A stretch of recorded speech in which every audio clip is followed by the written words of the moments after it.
আসছে শীত, বাড়ছে করোনা রোগীর সংখ্যা, তাই মাস্ক পরা নিশ্চিত করতে রাজধানীতে ভ্রাম্যমাণ আদালতের নজরদারি।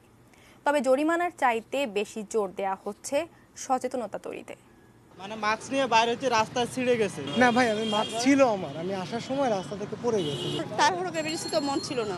বাস উঠতেছিলাম অনেক মানুষের ভিড়ে, তখন হয়তো পড়ে গেছে। মাস্ক ছাড়া বাইরে বেরিয়ে ভ্রাম্যমাণ আদালতের কাছে ধরা, তারপর যত সব অজুহাত।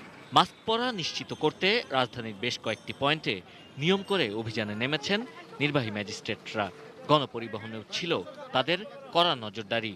নিম্ন ও স্বল্প আয়ের খেটে খাওয়া মানুষ এবং শিক্ষার্থীদের সচেতন করে বিনামূল্যে মাস্ক দেয়া হয়। যার সামর্থ্য আছে কিন্তু ইচ্ছে করে মাস্কটা দিচ্ছে না, পড়ছে না, সে এই কারণে করা হচ্ছে তাদেরকে।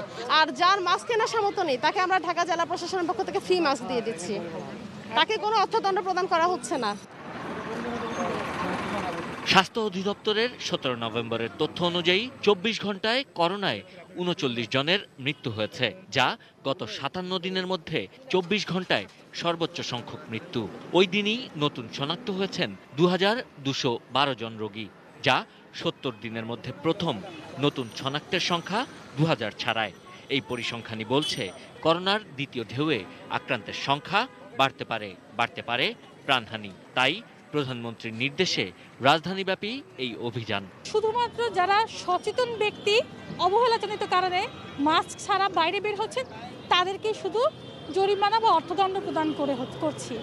দ্বিতীয় দফায় 17 নভেম্বর থেকে অভিযান চালিয়ে আসছেন জেলা প্রশাসকের অধীনে থাকা নির্বাহী ম্যাজিস্ট্রেটরা। এটা ব্যক্তিগত কাজ, এই জন্য আমি বের হয়েছি মাত্র, আমি যে কিনবো তারপর পড়বো।